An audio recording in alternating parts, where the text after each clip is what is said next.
Hi everyone, I hope you are doing well. Today we'll talk about how to fix or how to solve the problem of network on the application of Truecaller. We go to settings. In this page we click on apps, default apps, app settings. Here in this page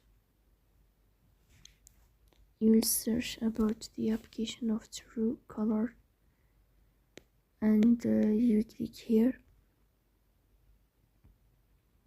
In this page of app info we click on first stop and we click OK. Here you will enter to storage. Here we click on clear cache.